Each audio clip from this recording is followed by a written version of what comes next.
it is going to be my testimony and how I found my faith. And it's amazing to me. Like, you just don't understand, and maybe when I get into the story better it'll make more sense. But if I keep looking down, it's because I wrote a bunch of stuff down. Well, not like a bunch of stuff, but I wrote a couple pages down of things that I wanted to talk to y'all about. I also wanted to show you this book that Cameron bought me when we were on vacation. It says, "For I know the plans I have for you, declares the Lord," Jeremiah 29:11. I absolutely love this. I wanted a notebook to write my favorite Bible verses in, because when you're going through the Bible and I'm like highlighting and stuff, I'm like, well, when I'm going through this, I want to be able to flip to a page real easy and be like, okay, this verse is going to make me feel better today. Like, I just wanted a book for that. So I think it's pretty. I got it at Handbrakes for $4.99. So let's get started. I kind of wrote some notes about, so I didn't want to miss anything. Alright, let's start off when I was little. I was never raised in church. I did go to church with my friend back in the day. And I'm the type, I can listen to you talk all day, but I'm just not gonna get it if it's not in front of me. Like, I just overthink so much, and I have so many questions and so much doubt. So going to church was kind of like more of a, oh, let's go see our friends, you know, kind of thing. I mean, I was involved, like we would sing and stuff like that. Like, I was involved in it, but, and I mean, I learned some stuff back then, but I never went after me and her stopped being friends. So I've never been like a big Christian type. I've never been a huge believer. Like, and I know that's bad to say, and now I'm just like, what were you thinking? Because my life has been honestly so much better since I started believing and having faith, and just my life has done a total 360. I feel so much better, like you have no idea. If you have found God, you know how it feels like. I can't explain it. You just have to experience it for yourself. But if you want to know my story, keep watching, because I think it is awesome. So let's start with Cameron. Cameron is my husband. We have been married for the 16th will be 3 months. 3 months? 2 months? 3 months? We got married in November. It is now February. Anyway, I met Cameron, hit it off. He has literally saved my life. If you're watching this, you know about my fibroids and my other videos. If not, I'll link those in the description. Go take a look at those and learn about my story. But I have a fibroid tumor, and it's really affected my health. And before Cameron, I was in a really toxic relationship. I did not care about myself. I really didn't care what happened to me. Before I met Cameron, a month before I met Cameron, I was seriously thinking about taking my own life. Like, that's how deep in depression I was. The guy I was with at that time, he left, just woke up and said he didn't love me one day, and I just gave up. Like, I was done. And then I met Cameron. So I say that Cameron literally saved my life.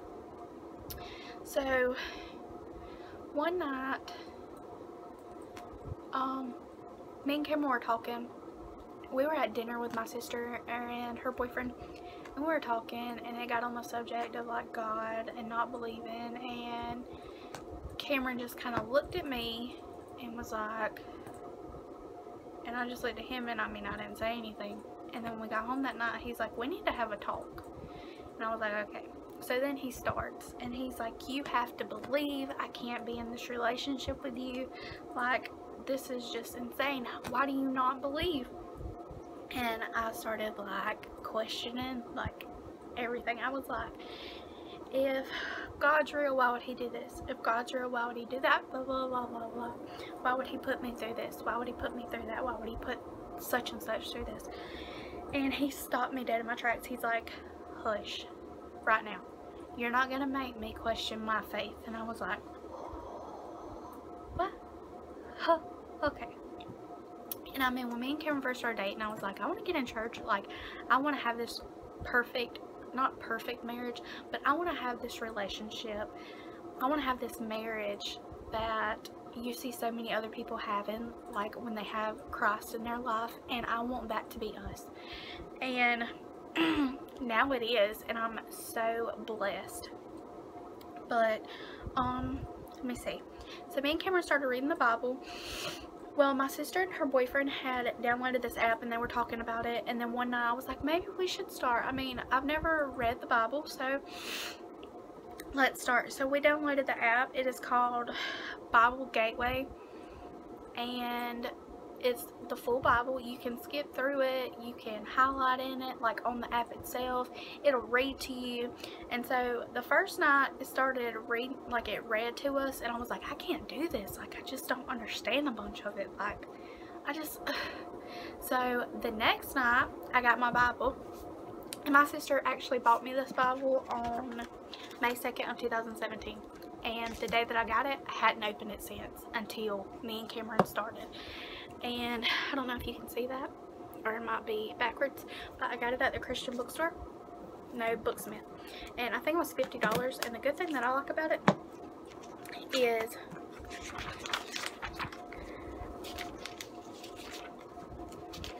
on the sides, there's lines where you can write in it.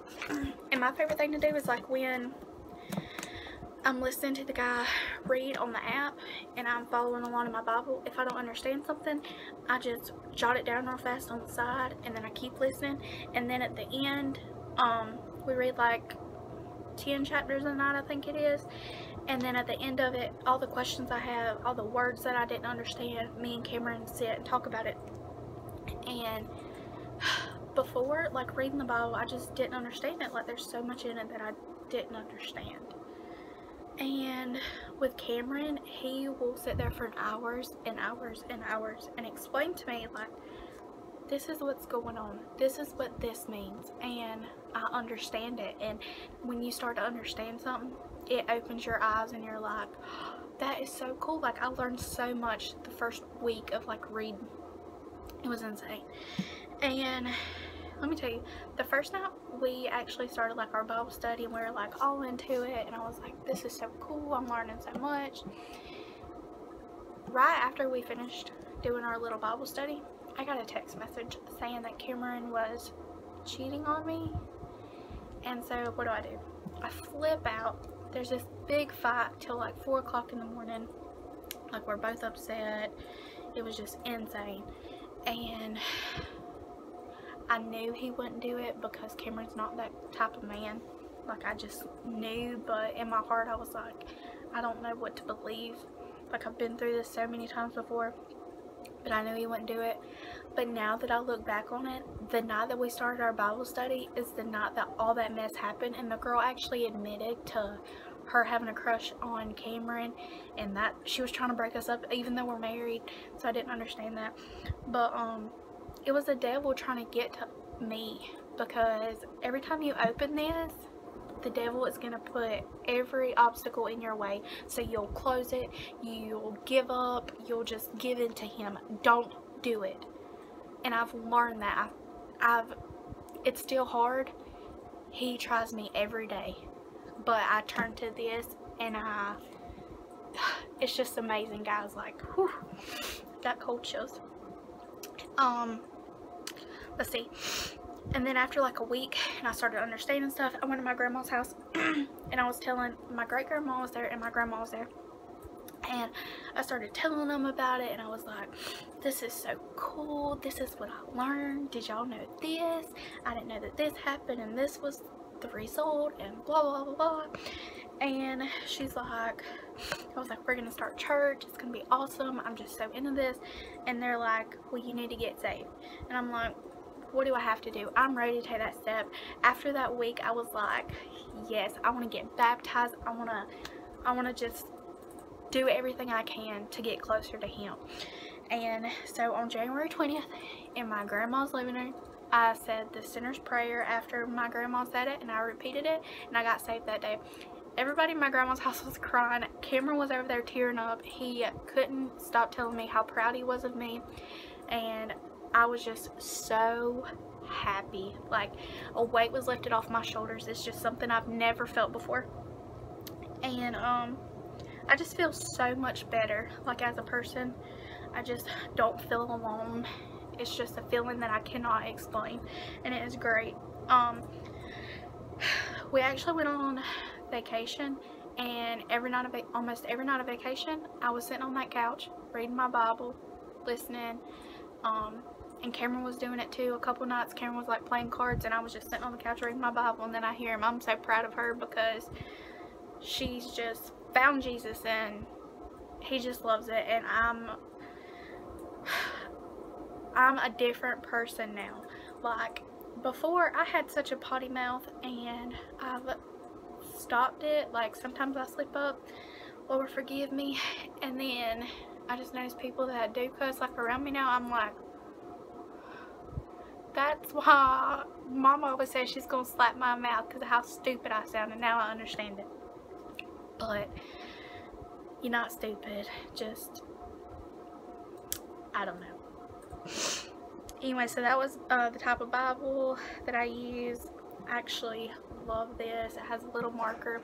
I think Haley paid $45 for them, but I want a different one with like my name engraved in it. So if you know anywhere around the Clemson area that can actually put my name in it, let me know, because we weren't so sure about it.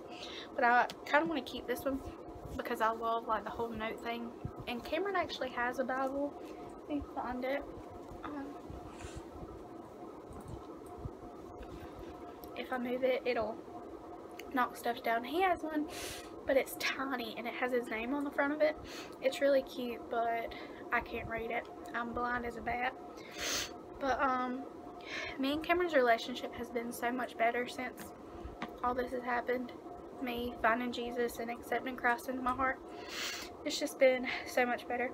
The other day we went on vacation, and we went to a place called Pretty Place, and it's a chapel on the side of the mountain, and it is gorgeous, and it has like a cross. So we took our pictures and stuff in front of it, and I had a company on Instagram write me, and it's called Aligned Blessings, and I'll link all their stuff below. But they had seen my profile and wanted me to become an ambassador for them, for their clothes. So I am now a Aligned Blessings ambassador, and if you want 15% off your order when you check out, put in the code 15HOPE. And like I said, I'll link all that below. Go check them out. They have some awesome stuff. I already got my cart full of stuff that I'm gonna order. So just remember 15HOPE to get 15% off your order. And I kind of want to jump into this sermon. So me and Cameron has not started going to church yet officially, but there is a local church here that we have been watching on Sundays, and his family actually goes to this church. But then we were on vacation, and then we didn't come back till this past Sunday, and it was kind of too late to get ready and go, so we watched it online because they live stream it. And the message was amazing. Like, I just said, I've listened to it 4 times since Sunday. Like, it's Wednesday. Like, I just love this message, and this is what is on my neck. Like, this uncut key is all about the sermon that J.B. Hammett preached. I'm not sure if I said his name right. It is Foothills Church in Seneca, South Carolina, and I will link their YouTube below, and I'm gonna go ahead and link their video and just check this message out. I went through and wrote down like stuff that he said, because I know some people aren't gonna sit there and watch the whole service. Like, some people just don't like the kind of music, blah blah blah, but you need to hear this because it just hit my heart. It hit so many other people's hearts that day. Like, you could just, so I wrote it all down, so I'm going to kind of read what he said. So the title of it is Boldness, It's Key. All keys are cut different, but they all start as an uncut key. You can take an uncut key and put it in any door because it's uncut, but will you be able to get in that door? Absolutely not. But when you get the master key and you take it to a key maker, you say, hey, I need this uncut key to be cut like that. So he cuts the key. So now you have 2 keys. Now you can get in the door. We're all uncut keys that God is ready to cut so that we can walk through the door that he has called us to walk through. But the problem is that we're so busy looking at all the doors around us that we forget we've got to be cut to be able to fit in that door. We're always focused on all the other doors, but we're not focused on the key that's going to get us in. God has a door for all of us, and he's calling us to be bold and walk through it. But before we can be bold to walk through it, you have to be bold enough to let him cut you and design you to fit in that doorknob. And that's not easy. The more time you spend with Jesus, the more cut and prompt you become, and the more willing you are to be able to walk through any door that God has for you. Stop walking around looking at the doors and say, God, cut me so I can fit through the door when you're ready for me to walk in it. We try to look at the opportunity and we miss it because we're so focused on the outcome. I'd rather God show me an opportunity. If God showed up and told us what our life would look like in the next 10 years, will we be scared to death? We don't want to know what's next. It would terrify us all because it might mean we'd have to get outside of our comfort zone. It might mean we would have to take a risk, or it might look like nothing because we never took the first step. Jesus is the master key cutter, and he wants to cut us all the way that he has designed for us. So this uncut key is a constant reminder that God is going to take you places one day, and every place he takes you there will be a door, and he's going to cut you the way that he designed so you can walk through that door. It's just a reminder that no matter where my steps take, God's got the door, and as I go and reach out for that doorknob, and sometimes like Pastor Jamie said, he's scared to turn the knob. You put the key in there and you unlock it, but God says, here we go, and we walk through that door, and then we're able to see the glory and grace and his mercy and his passion and his love. And want to know why? Because that's the door God wanted each of us to walk through. God has a plan for all of us, and the more that we're reminded that God doesn't give up on us, the more we have the boldness to take that step that he has called us to step. So that message is just, whew, I just love it. So we weren't at the service that day, but Cameron's mom got me and Cameron our keys because we texted her and was like, grab us our keys please, because this message is awesome. Cameron has his around his neck and I put mine on my neck, and so it is just a great reminder. And so go get you an uncut key, have that reminder. Like, I know I need it, so I'm not going to take this off, and maybe you needed it today too. So that's the end of my testimony. I hope you enjoyed it. I can't wait to see what door God has for me next to open. Whatever it is, he's the master key cutter. I'm just the uncut key. And so we'll see where it goes from here. Anyway, if you like this video, hit the like button, subscribe for more videos. I'm gonna try vlogging more, but we shall see. So I hope you enjoyed this video, and I loved making it, and I'm just excited for the next steps. So if anybody wants to talk about anything, just let me know. Bye guys.